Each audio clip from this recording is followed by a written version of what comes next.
Salut à tous et bienvenue dans Long Live, le débrief, avec moi-même Lucille Woodward. Je suis coach sportif, experte en alimentation et en longévité, et David Ordonneau, qui est journaliste et réalisateur-producteur de ce podcast. Salut David, alors toi, tu as adoré notre interview avec Sébastien Cornette et donc tu t'es inscrit à la salle de sport. Qui l'eût cru? Alors attends, faut être très honnête. À l'heure où l'on enregistre cet épisode, c'est encore un projet. Je t'ai assuré que j'allais y aller dans 2 heures. Dans 2 heures. Donc normalement c'est bon.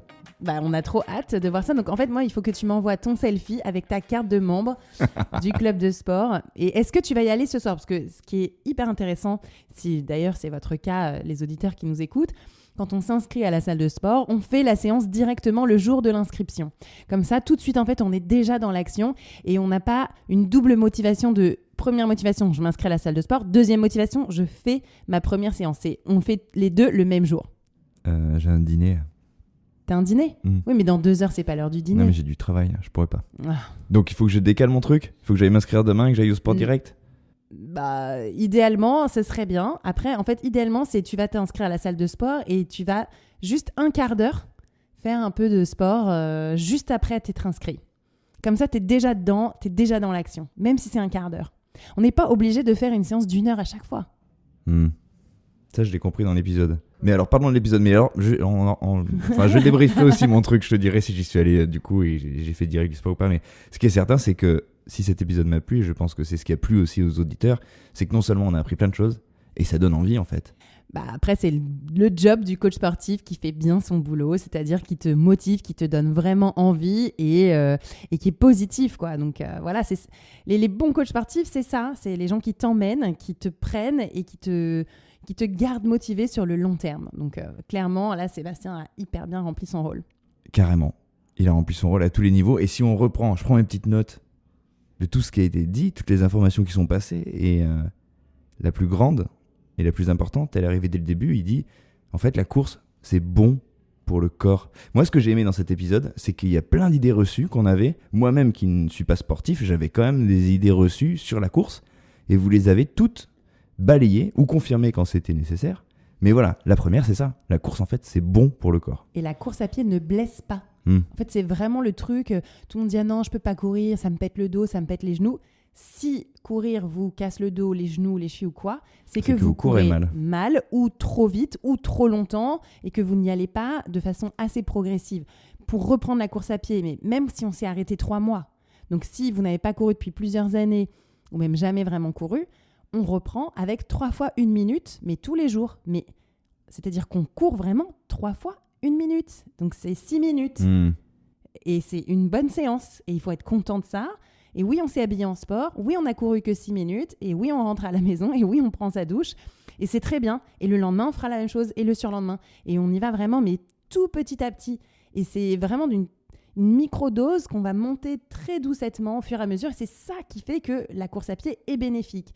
Donc c'est sûr que la plupart des gens, ils se disent ah, je me remets à courir. Ils partent le dimanche faire 8 km, 1 heure. Et du coup, ils ont trop mal. Oui, ils sont claqués, ils mettent 3 jours à s'en Parce que le corps n'est pas habitué à porter le poids. Tu reçois 2 à 3 fois ton poids de corps sur ton mollet, sur ta cheville, à chaque pas de course à pied. Ah ouais. Donc c'est normal que tu puisses pas enclencher du jour au lendemain 8 km comme ça. Ça vient vraiment tout doucement. Et il faut peut-être même parfois le comparer à si on est un enfant. Si tu as un enfant de peut-être 5-6 ans, tu le mets à l'athlétisme. Ils vont pas courir 8 km le premier jour. Ils font des tout petits tours, des petits exercices, ils sautent sur des cerceaux. Et pour que les enfants courent 3 ou 4 km d'un seul coup sans s'arrêter, il faut attendre plusieurs années. Oui, c'est ça. Et c'est pareil pour nous quand on s'y remet ou quand on débute. Exactement. Mais ça, c'est compliqué pour l'être humain de prendre le temps, d'avoir la modération, la patience. Et surtout, c'est pas fashion, quoi. On n'a pas des super volumes sur Strava, 20 km, semi-marathon. Bah non, ça, en fait, c'est vraiment ça devrait être réservé vraiment à des gens qui courent énormément, des experts. J'ai l'impression que tu as débriefé tout l'épisode là. non, mais bon, je suis passionnée forcément. C'est un sujet que j'aime bien. Plus de questions. Non, l'autre... Ne coupe pas ce moment, j'aime bien. Vous avez parlé d'un truc qui nous concerne tous, et moi, peut-être ça a été le déclencheur le plus important dans la motivation qui va faire de moi un grand sportif demain. Ouais. Non, c'est vrai, c'est un truc qui m'a vachement effrayé. C'est la notion de sédentarité. Ça m'a effrayé. Pourquoi ? Parce que vous avez parlé de votre cas et quand on vous voit, et lui et toi, on n'a pas l'impression que vous soyez quand même, que vous fassiez partie des gens à risque sur ce terrain-là. Et pourtant. On est tous finalement sédentaires. On peut être sportif sédentaire, mais finalement des gens non sédentaires, il y en a pas. Ou alors c'est quoi ? C'est les jardiniers ou les personnes qui bossent à réparer les routes. C'est ça. C'est pour ça que j'évoquais notre arrière-grand-mère à toi et moi, qui elle se levait, je sais pas. Mais elle allait faire le linge, péter la glace. Exactement. Et puis après elle allait faire son jardin parce qu'il fallait manger. Et puis en plus ils avaient une vie qui était en fonction du soleil. Enfin il y avait évidemment quand on dit ça aux gens qui nous écoutent vont dire ok ils sont bien gentils mais ça fait un peu déconnecté. Mais oui, on est. Et puis aujourd'hui, il faut aussi entendre que cette sédentarité, on n'est pas fait pour ça. Ça veut dire que notre corps, notre physiologie, notre biomécanique n'est pas fait pour cette sédentarité. C'est ça aussi où on peut se dire, on peut sonner la sonnette d'alarme à tout le monde.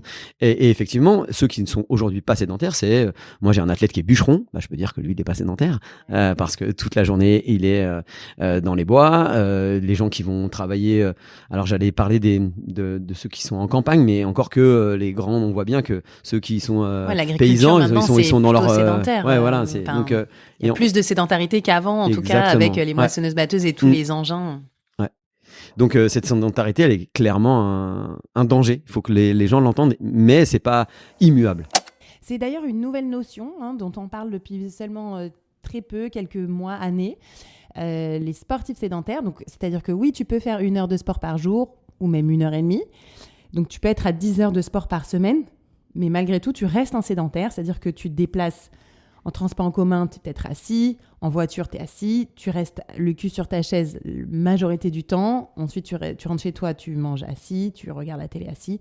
Donc, même si tu fais 1h30 de sport par jour, tu restes quand même sédentaire parce qu'il n'y a pas assez de mouvement tout le temps.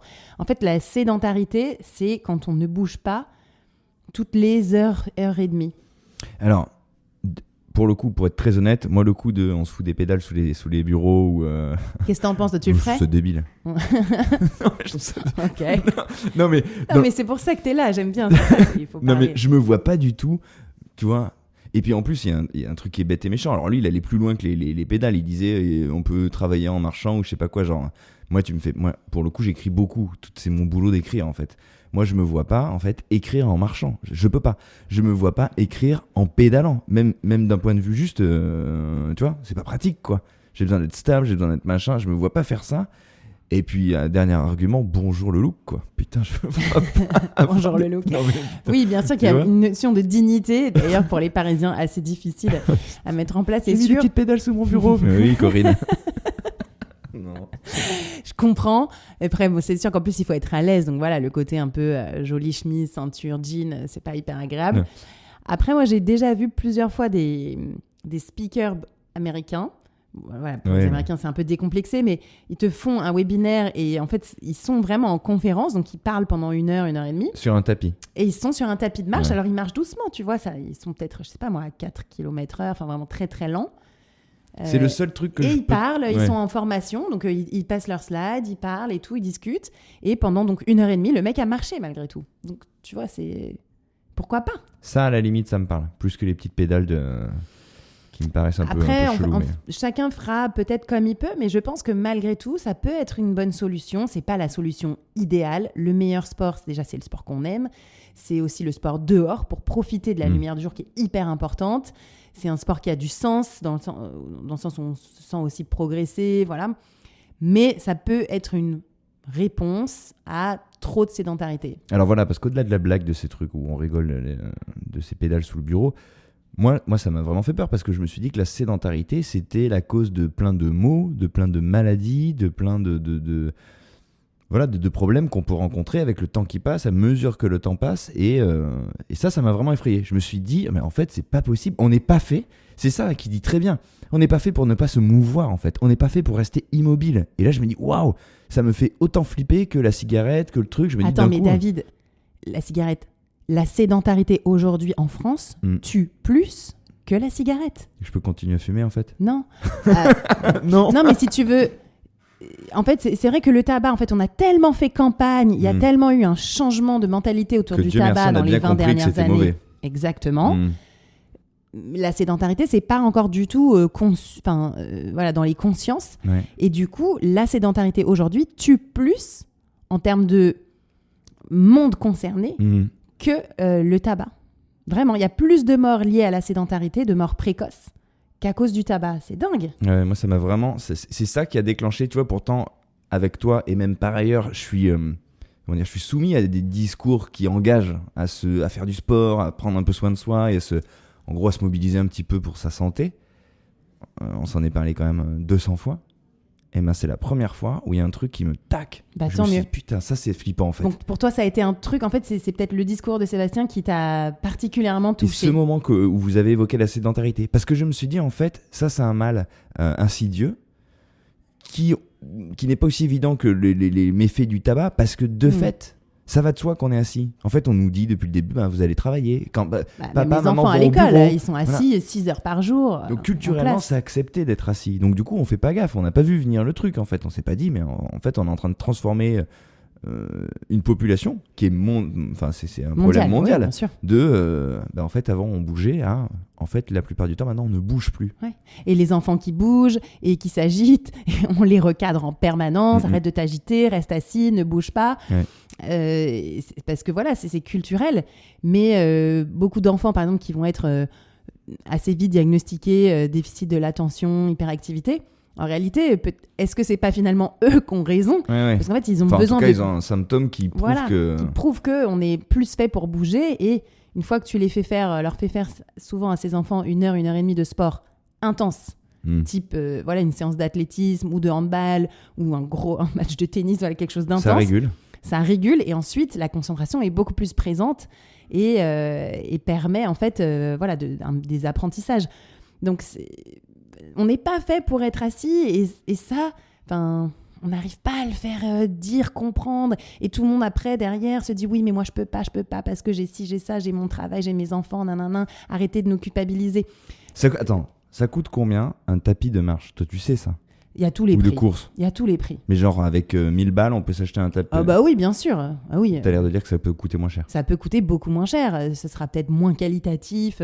T'auras peut-être plus de bruit, moins d'amorti. Mais déjà pour 300-500 €, tu peux trouver un tapis de marche sur lequel tu peux marcher 1 heure, 1 heure et demie par jour avec un tout petit peu d'inclinaison et peut-être travailler, passer des coups de fil, regarder ta télé.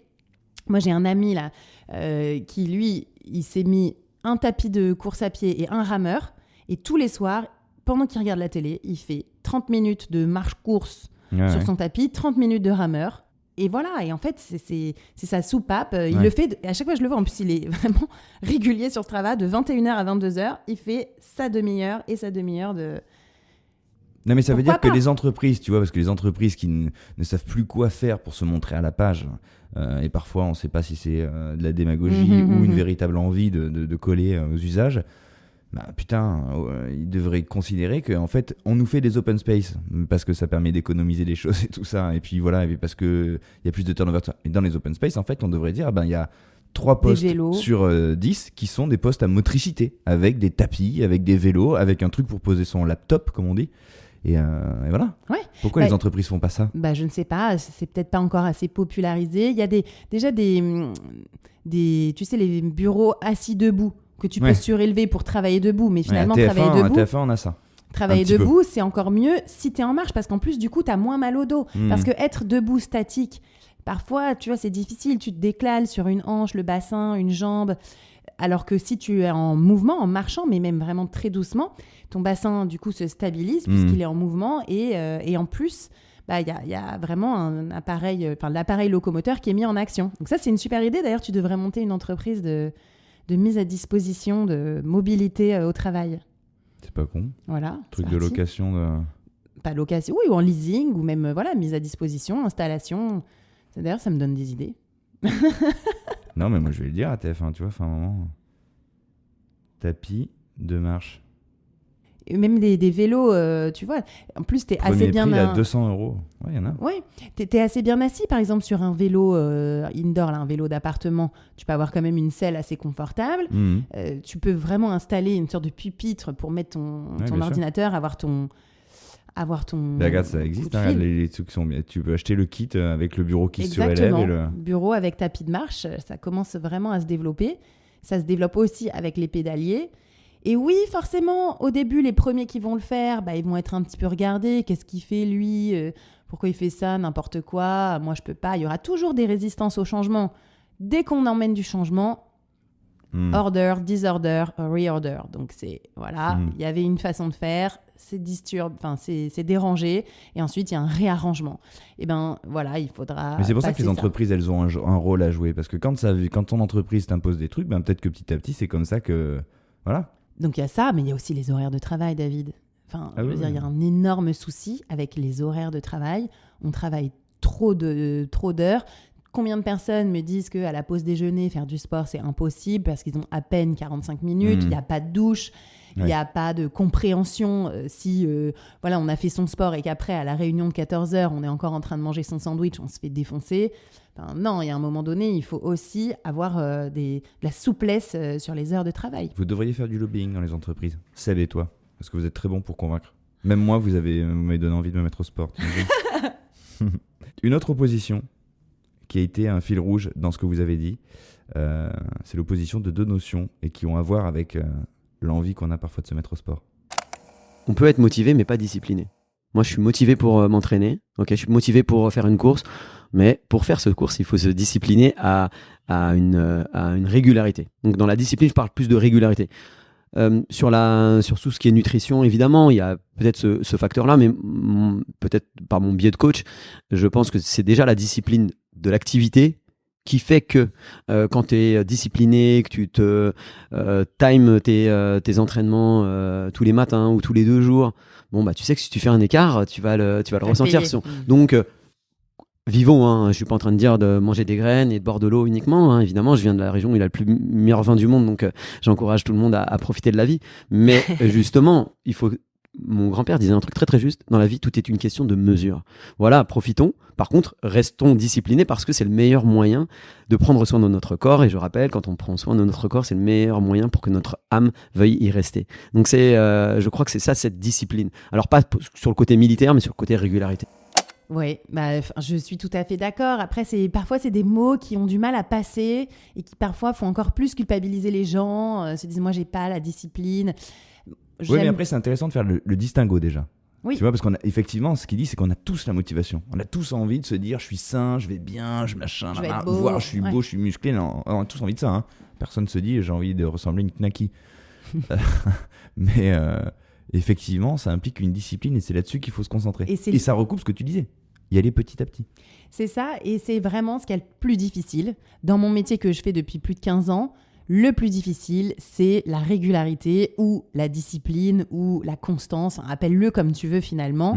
Chacun mettra le mot de vocabulaire qui lui convient, mais c'est ça qui est le plus difficile. Donc oui, bien sûr, les gens vont être motivés, ils vont acheter un abonnement en salle de sport, un tapis de course, des nouvelles baskets. Tu crois pas à mon abonnement? Pas du tout, moi je crois à tout. Après, derrière, le plus difficile, c'est la constance. C'est passer les 3 premières semaines un peu d'euphorie où on se dit, voilà, j'y vais, de continuer. Et d'ailleurs, Sébastien me dit très bien, il dit, souvent, c'est la 4e semaine, tu as de la fatigue. Tu as de la fatigue physique, il faut surpasser ça, continuer malgré tout, ne pas trop se poser de questions.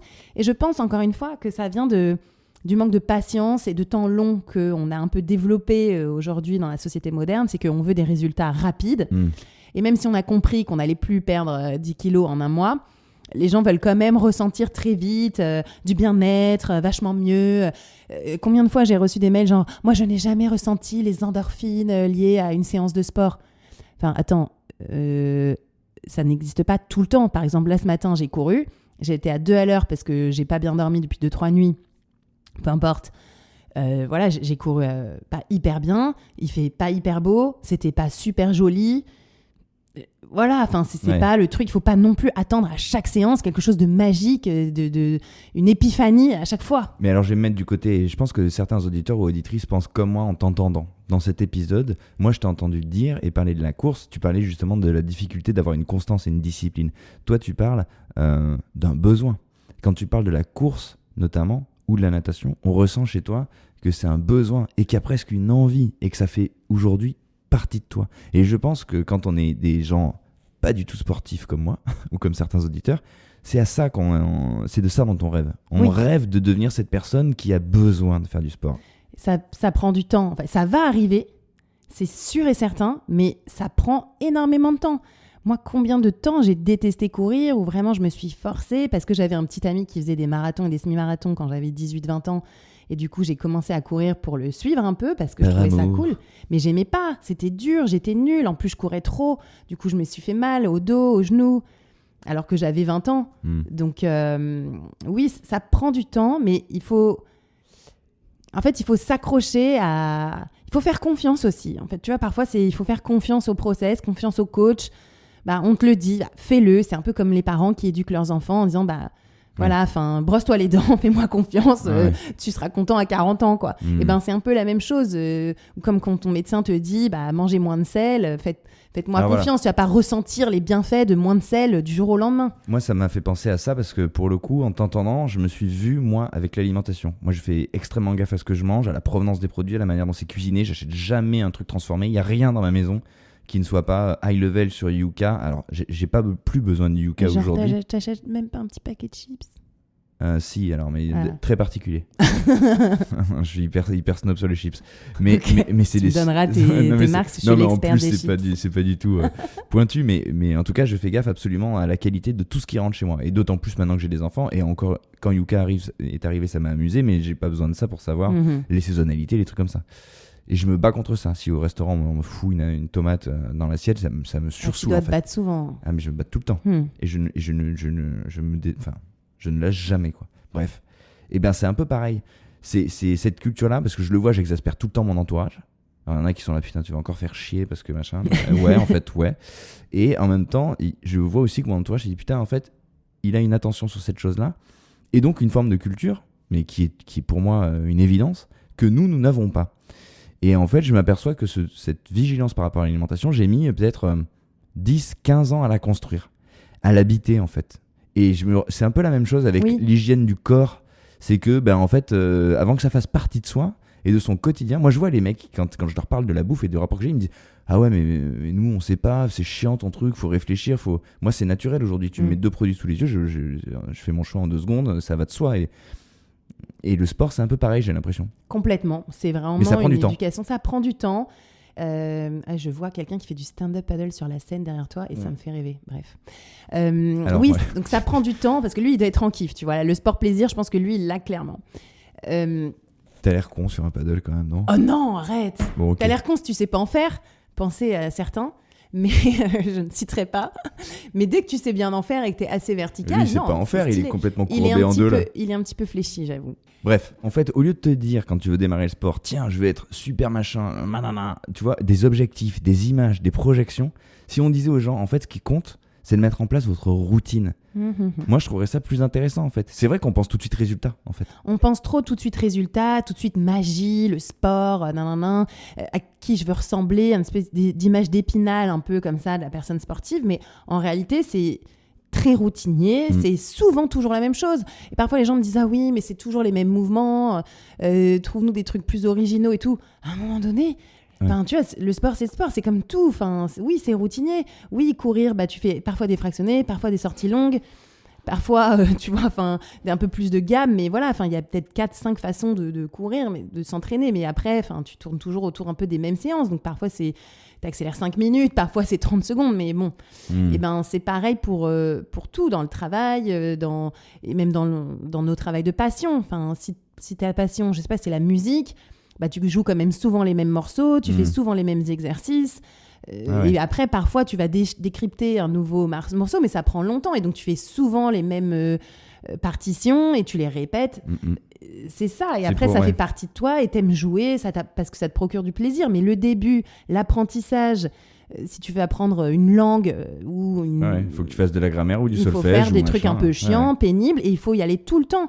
Et tu vois, maintenant, par exemple, les méthodes pour apprendre des langues, c'est 10-15 minutes par jour. Donc, c'est exactement pareil que pour le sport. C'est drôle. Grande question, ensuite. T'es rentré dans cet épisode avec cette question, on l'écoute. On doit absolument casser cette idée reçue. Messieurs, mesdames, courez, marchez, soyez hyper progressifs. Casser l'idée et même à vie, on peut courir, marcher, même à vie, on s'en fout quand bien même. Bien sûr, exactement. Donc peut-être que tu courras plus 20 km tous les dimanches, mais à quoi ça a servi à part flatter ton ego? L'idée, c'est plutôt au contraire de essayer de courir, maintenir un stress mécanique sur notre organisme le plus longtemps possible, et même 5 minutes par jour, ça peut compter. Et donc, j'ai envie d'être optimiste et de penser que à partir du moment où on est progressif, discipliné, parce que c'est aussi ça qui va faire qu'on va perdurer, je pense qu'on pourrait le plus longtemps possible. Bon, là, vous avez dissipé un truc énorme. On peut s'y mettre. Il n'y a pas d'âge. Et d'ailleurs, il n'y a pas d'âge pour tous les sports. Donc, si vous voulez vous mettre à l'escalade, au kung-fu... Ouais, l'haltérophilie. Oui, mais bien sûr, l'haltérophilie. Alors, l'haltérophilie, d'autant plus. Si vous voulez... C'est une blague, moi. Non, c'est pas une blague. Si vous voulez vieillir en pleine forme, le meilleur médicament anti-vieillesse, ou bien vieillir, appelle-le comme tu veux, c'est la fonte. C'est les haltères, les poids, les charges très lourdes. C'est le meilleur médicament de longévité du corps. Pas de l'esprit, mais du corps, clairement. C'est la fonte, soulever lourd, prendre des muscles, prendre de la force et avoir des tendons hyper solides pour des articulations qui tiennent le coup. Ça devrait être un médicament, et d'ailleurs le premier médicament d'intention pour les personnes de plus de 50 ans. Donc l'haltérophilie, t'as bien fait d'en parler. Tu vois, je dis rien parce que je trouve ça dingue en fait, mais parce que ça paraît évident et on le sait pas forcément. On le sait pas forcément, et puis surtout, en plus pour les personnes, je pense, qui sont nées dans les années peut-être 60, 70, 80, on a encore un peu cette vision, tu vois, de Arnold Schwarzenegger, les bodybuilders qui font un peu flipper. Oui, mais bon, tu vois, on se dit, on veut pas prendre trop de muscles, surtout les femmes, tu vois, elles se disent non, mais il faut avoir des bras très fins. On a été un peu aussi modelés dans nos images de féminité, d'être très fine, tu vois, enfin l'image un peu de la mannequin, parce que moi je veux bien prendre un peu de muscle. Oui, voilà, pour les mecs c'est bien, mais c'est vrai que pour les femmes, oui, c'est pas hyper. Tu vois, des muscles des bras, d'épaules, c'est pas du tout bien vu. Enfin, faut que ce soit fin, des muscles fins, voilà, des muscles fins. En fait, le meilleur médicament, c'est pas les muscles fins, c'est des muscles solides. Ouais. Donc il faut aussi un peu sortir de tout ça, de ces arrière-pensées, parce que être pas musclé quand on vieillit, c'est se blesser et être très douloureux. Les douleurs articulaires, elles viennent surtout de là. Là, je dis rien, parce que je trouve ça hyper important de le faire entendre comme ça, quoi. Blessure, on parlait d'une blessure et il parlait d'une croyance, justement, et ça recoupe ce qu'on se dit là. J'ai bien aimé cette notion de se dire, il faut mettre du stress sur l'organisme. J'aime bien ce truc, ça rejoint cette idée de se solliciter, de ne pas s'endormir, l'anti-sédentarité, genre de mettre du stress. C'est marrant parce que le stress, souvent, c'est un mot qui évoque quelque chose de négatif. Et vous, quand vous l'employez, on sent que c'est une forme de... On crée de la dynamique, on sollicite, on bouscule. Le stress physique, pas mental, mais le stress physique, il est hyper positif. Et d'ailleurs, quand tu parles des légumes et tout ça, c'est prouvé que les fruits et légumes qui ont subi un stress ou qui se battent contre un stress qui leur porte atteinte, genre le manque d'eau, ou des insectes, ou une attaque de limaces, je sais pas quoi, et ben ils sont bien plus riches en antioxydants, en polyphénol et en bénéfices pour l'alimentation ensuite de ceux qui les mangeront, donc les oiseaux ou nous. Donc c'est exactement la même chose. Cet organisme, même si c'est végétal et tout ça, c'est activé, produit plus de choses pour... Exactement, c'est ça. Ils sont en train en fait de lutter, donc ils mettent en place leurs stratégies et donc ils produisent davantage de polyphénol et de substances hyper intéressantes dans l'alimentation. Ça te fait rire? Non, parce que je me dis... Tu ne crois pas? Si, alors si, je te crois. Ça, c'est hyper intéressant. Mais c'est pour ça que les tomates de plein champ sont meilleures nutritionnellement que les tomates de pleine serre. Parce que justement, elles se galèrent contre... Il y a certainement un petit asticot qui a voulu les bouffer, un peu moins d'eau, un peu trop de soleil ou quoi. Des températures, des changements de température. Et donc, du coup, en fait, ils sont en adaptation, donc ils mettent ces végétaux, sont bien plus forts que nous, mettent en place des stratégies avec des molécules qui sont ensuite bénéfiques pour nous à la consommation. Ah ouais, non mais parce que je rigolais, non mais c'est hyper intéressant, mais je rigolais parce que je me disais, putain mais si ça se trouve on peut marcher dans nos plants de tomates en hurlant, en disant attention, je vais vous envoyer des, tu vois, et les stresser nous-mêmes, non ? Peut-être qu'il faut... Peut-être pas ça, je sais pas s'ils sont réactifs au bruit, qui hurlent mais par dans contre, si tu leur envoies peut-être une petite dose de trop de chaud ou des petits insectes je te coupe un peu la flotte, qui les ouais, ça pourrait fonctionner, on pourrait le voir comme ça. C'est un organisme vivant, donc il est normal qu'il ait de la réaction et que ça produise, et c'est de la physique, quoi. Exactement. Je ne sais pas si c'est utilisé en termes d'agriculture et d'augmentation nutritionnelle de nos aliments, mais par contre, c'est une super idée. Bah déjà, en tout cas, que les gens mangent des choses qui poussent en plein champ, ce serait déjà une bonne chose. Si ouais, mais c'est tellement rare. Mais c'est marrant, ça recoupe sa notion de stress. Autre chose que vous avez évoqué, évidemment, on en a parlé un petit peu tout à l'heure, c'est la blessure. Et lui, il a un gimmick qui est très simple. La course à pied induit des chocs sur les os qui limitent l'ostéoporose, l'arthrose.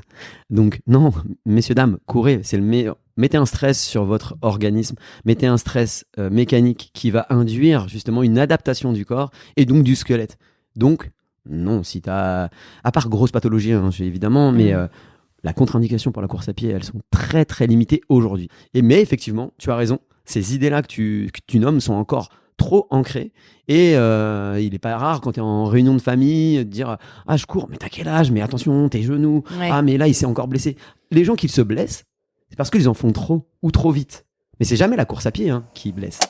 Et ça recoupe un peu ce que tu disais tout à l'heure. Ouais, la blessure qui est une erreur d'entraînement. Voilà. Et ça, et très souvent, les erreurs d'entraînement, c'est trop de volume ou trop de vitesse. J'y suis allé trop fort ou j'ai voulu aller trop vite. Exactement. Mais c'est pour ça que, pardon, on en reparle parce que tu l'as dit tout à l'heure et je trouve ça important de revenir quand même dessus. Quand tu dis on peut courir 3 fois 1 minute, moi ça m'a fait halluciner. Enfin, qui court 1 minute ? Eh ben, les personnes qui sont en rémission de blessures, typiquement, moi je l'ai vécu après mon genou, mon ligament croisé, la course à pied fait partie du protocole de guérison. Donc c'est le chirurgien qui te dit à 3 mois, il faut que vous couriez pour que votre genou guérisse. Mais par contre, vous courez 1 minute, 5 fois. Et après, vous rentrez chez vous, prenez votre douche. Mais et genre, le lendemain, tu t'habilles, donc tu t'habilles, tu mets plus de temps à t'habiller qu'à courir ? Ah bah complètement. Mais d'ailleurs, je me rappelle d'avoir vachement partagé ça en story. Ben, c'était il y a longtemps maintenant, mais c'était, voilà, genre je m'habille. Donc la super tenue, tu vois, le super short, nickel. Donc tu mets 4-5 minutes pour t'habiller ? Voilà, tu pars, tu marches 1 minute, tu cours 1 minute, 3 fois, et tu rentres chez toi. Et t'as fait ton sport et t'es trop content. Mais en même temps, du coup, le lendemain, j'avais 0 douleur, donc j'avais envie de recommencer, et c'était justement ce qu'il fallait faire. Donc oui, il faut accepter ça. Et malheureusement, encore une fois, c'est encore, tu vois, des idées reçues. On pense toujours que le sport, faut au moins faire 1 demi-heure, 20 minutes, une heure de course pour brûler des graisses. Non, en fait, il faut arrêter de penser le sport comme brûlage de graisse ou... il faut le voir vraiment comme un apprentissage et une adaptation. Ouais, et puis encore une fois, ce mot de routine, comme une routine de vie en fait. On boit de l'eau tous les jours. Eh ben, en fait, il faudrait qu'on fasse du sport. C'est ça, et puis tu vas pas boire d'un seul coup 2 litres. On te dit oui, il faut boire 2 litres. Et tu le bois pas 2 litres comme ça, sinon t'as mal au ventre. Tu bois un verre par-ci, un verre par-là. Ben, c'est un peu pareil avec le sport, c'est avec parcimonie. Et après, au fil du temps, si tu te sens bien, 3 fois 1 minute, après tu peux courir peut-être 3 fois 4 minutes. Et après, tu vas courir d'un seul coup 20 minutes sans t'arrêter. Ce sera déjà un énorme challenge. Tu fais ça plusieurs semaines. Et si tu l'écoutes, lui, il dit qu'il faudrait idéalement courir tous les jours. Oui. Ça aussi, c'est une très nouvelle notion. Courir tous les jours, c'est la clé. C'est la nouvelle façon, en fait, d'encourager les gens à courir. C'est de courir tous les jours, mais des petites distances. Et c'est vrai que moi, depuis que j'implémente ça, donc ça fait peut-être 1 an et demi, 2 ans, c'est incroyable. C'est-à-dire que j'ai beaucoup moins de courbatures quand je cours mieux, j'ai plus progressé. Et voilà, parfois, on fait des toutes petites sorties, 20 minutes, mais ça met toujours l'adaptation sur ton corps, en fait. Et c'est pareil avec la natation. Si tu veux bien nager, il faudrait nager au moins 4 fois par semaine pour que ton corps soit toujours en adaptation de la position verticale, aquatique. Donc, c'est un peu pareil, en fait. Position verticale, aquatique Position horizontale, aquatique. Parce que comme on est des terriens, on a du mal en fait à se mettre à plat. Voilà. Et J'y ai pensé en vous écoutant à la natation parce que je me suis dit qu'il y avait bon nombre de gens qui, comme moi à une époque, doivent nager 1 à 2 fois par semaine et qui doivent mal nager. Ah bah alors ça. Et en fait se faire très mal. Mais sur le long terme, tu vois. Mais en fait, je pense pas que ça puisse faire vraiment mal de mal nager. Je pense surtout que ça peut ennuyer. Tu vois, tu nages mal, tu vas à 2 à l'heure, donc du coup tu t'ennuies, quoi. En plus tu varies pas les nages. Enfin, moi je le vois, hein, quand je vais en piscine publique, les gens ils font tous la même chose. Ils n'ont pas trop de matériel, à rigueur une planche, mais ils enquillent les mêmes. Donc au bout de 20 minutes, tu t'ennuies. Donc oui, mal nager, ça c'est vraiment le gros problème. J'aimerais bien pouvoir y remédier, mais tu vois, par exemple, bon, on s'éloigne du sujet, mais j'aimerais passer mon diplôme de maître nageur pour pouvoir justement proposer des séances de mieux nager, mieux courir, mieux nager. Eh bien, ça prend plus de 18 mois, alors que je suis déjà coach sportif, mais j'en aurais pour plus de 18 mois, un prix exorbitant de plus de 6 000 € de formation. Quoi ? Pour être maître nageur ? Pour devenir maître nageur. Mais enfin, ça, c'est complètement ridicule, en fait. Il suffit de dire hop, faut pas courir. Non, c'est pas ça ? Voilà. Ah, parce que c'est vrai qu'en plus, en piscine municipale... Non, mais j'ai un profond respect pour les maîtres nageurs. Oui. J'ai passé beaucoup de temps de ma vie avec ces gens. Mon mari est un ancien maître nageur, mes nièces sont maîtres nageurs. Donc voilà, j'ai un profond respect pour cette profession. Mais malgré tout, ils font pas respecter beaucoup trop les lignes. Enfin voilà, personne ne respecte les lignes de nage. Ils sont pas très investis parce que je pense que voilà, ils sont un peu blasés du job. Et donc on a un vrai souci de maître nageur, par exemple. Encore une fois, c'est la régulation française. Tout est compliqué en fait. Alors que bon. Non, mais on sait pas comment les solliciter, tu vois, par exemple. Quand tu vas à la piscine, en fait, l'idée de prendre des cours avec un prof de nage, c'est un truc qu'on n'imagine même pas. Ah bah c'est clair, en plus tu leur demandes, ils te disent non. Enfin, moi, pour le coup, je l'ai déjà fait plusieurs fois, ils te disent non. Parfois ils disent ouais, bon ok, là j'ai 20 minutes, mais bon, enfin voilà, donc tu leur files un petit billet.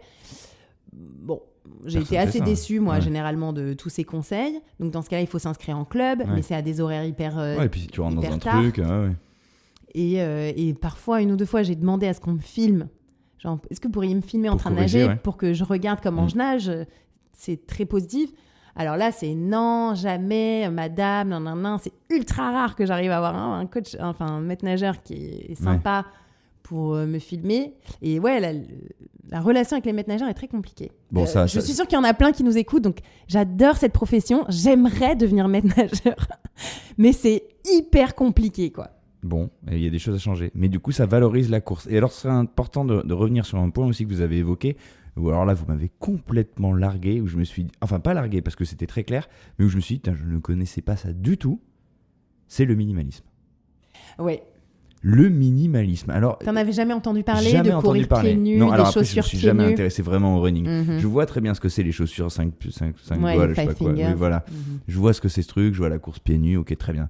Mais j'avais pas compris ce truc, et c'est là où c'est hyper intéressant de est-ce que tu veux plus ou moins d'amorti. En gros, si j'ai bien compris, ça va de 0 à 100. Plus tu vas vers 100, plus tu te rapproches du pied nu, en gros. Et plus tu vas vers 0, plus ta semelle ou ta chaussure est hyper renforcée, t'as beaucoup d'amorti, des choses comme ça. Et lui, il disait, l'idéal, c'est d'être autour de 70, donc plutôt minimaliste. Ouais. C'est compliqué le minimalisme. Après, lui, Sébastien court très bien, il est très musclé, il a du temps pour beaucoup s'entraîner. Moi, j'adore ce concept parce que je suis d'ailleurs persuadée qu'on est fait pour courir et pour courir plutôt pieds nus, etc. Mais en fait, quand on a passé 40 ans de sa vie dans des chaussures fermées, avec très peu de sensations au sol, des baskets très amortissantes, très protectrices, entre guillemets, la rééducation, elle est très longue. Enfin, tu vois, c'est comme quand tu as été mis dans un camisole de force pendant 40 ans, pour retrouver du mouvement dans tes épaules ou quoi. J'espère qu'il n'y a aucun auditeur ou auditrice qui a expérimenté ça en disant ça, c'était normal. Oui, je vois très bien, moi-même, j'ai passé 40 ans dans une camisole. C'est une image, mais enfin voilà, donc ça prend du temps.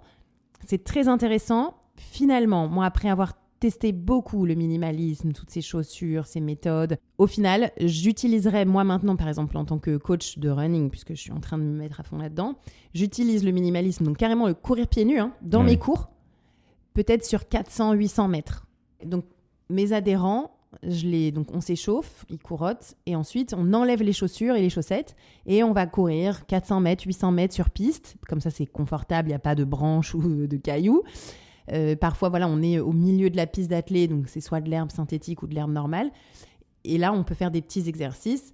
Et finalement, on s'en sert plus comme de la musculation de pied, du gainage de cheville. Et ensuite, on se rechausse et on continue à courir. Passer d'un seul coup au minimalisme, il faut vraiment y aller très, très, très doucement. Et en fait, au final, il n'y a pas de preuve, il n'y a pas de chaussures qui protègent plus ou moins de la course à pied. Ça, c'est d'ailleurs le docteur Victoria Tchaikovsky nous l'avait dit là, à la reprise, il y a quelques épisodes. Il n'y a pas de meilleure chaussure qu'une autre. Pour l'instant, aucune chaussure s'est démarquée scientifiquement sur le risque de blessure ou prévention de blessure. La meilleure chaussure, c'est celle dans laquelle vous ne vous blessez pas, dans laquelle vous êtes confortable. Si vous vous blessez, vous n'êtes pas confortable, vous avez tout le temps des ampoules, des trucs comme ça, changez de chaussure jusqu'à trouver celle qui vous convient, plus ou moins d'amorti ou quoi. Et ensuite, ce qui est intéressant, c'est de varier les chaussures. Donc, parfois des chaussures très amortissantes, par exemple si on part sur une sortie plus longue, des chaussures très peu amortissantes si on fait une toute petite sortie, par exemple des 3 fois 1 minute, ça on peut le faire en minimaliste. Et voilà, moi je pense que c'est très intéressant plutôt de varier, un peu comme les fruits et légumes finalement, il faut de la diversité. Je pense que c'est pareil avec les chaussures. En fonction de l'utilisation. Ouais. Et alors moi pour le coup j'ai une question parce que toi tu parles de passer au minimalisme. Ça veut dire que tu as déjà une pratique et une habitude avec des baskets. Moi, par exemple, qui ne cours pas, donc qui ne suis que très rarement en basket. Si demain, je me décide de me mettre à courir, là, est-ce que tu me conseilles de démarrer avec...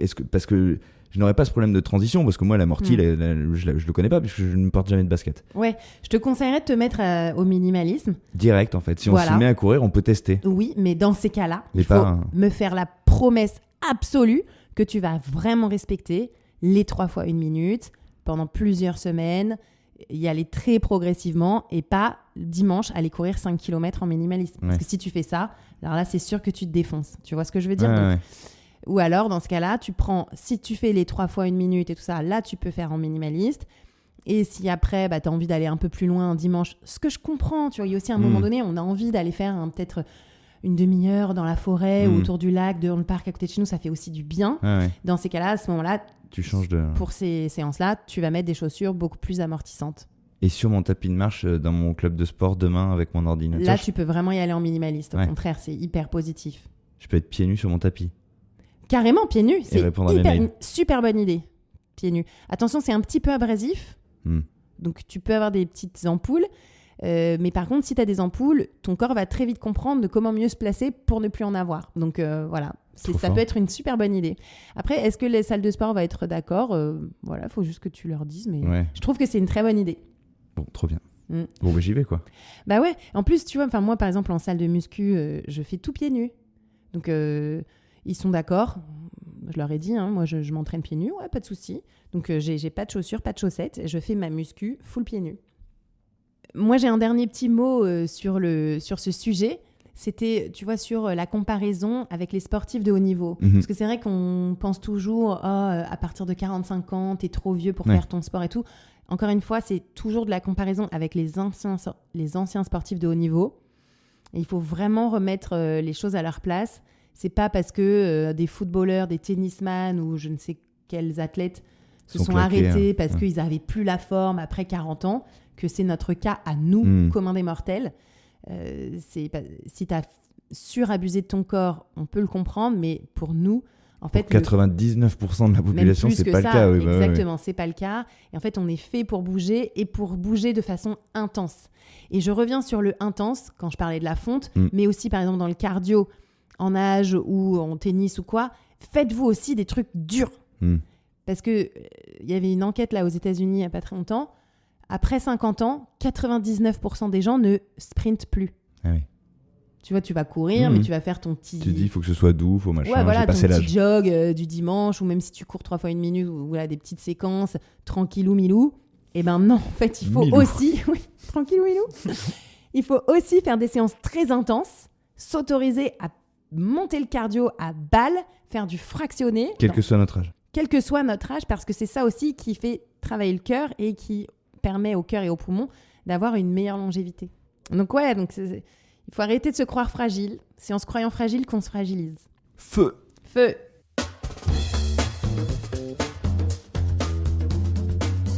Merci à vous d'avoir écouté le podcast débrief du long live jusqu'au bout. On espère qu'on vous a motivé à faire plus de sport, plus régulier, jusqu'au bout et jusqu'à ce que mort s'en suive. Franchement, si même moi je suis motivé, je pense qu'il y a plein de gens qui ont été... Ouais, mais t'es motivé, pour l'instant t'as pas encore ta carte de membre. Donc envoie-moi le selfie. Elle est sceptique, je vais y aller direct. Bon. Direct. Merci à vous. Abonnez-vous à notre podcast. C'est la meilleure façon de nous aider. Mettez-nous des étoiles, des pouces vers le haut. Parlez-en aussi à vos amis autour de vous. Finalement, on n'a rien inventé encore de mieux que le vrai bouche à oreille avec des vrais gens de la vraie vie. On vous dit à la semaine prochaine pour un autre épisode avec une autre personnalité. Salut!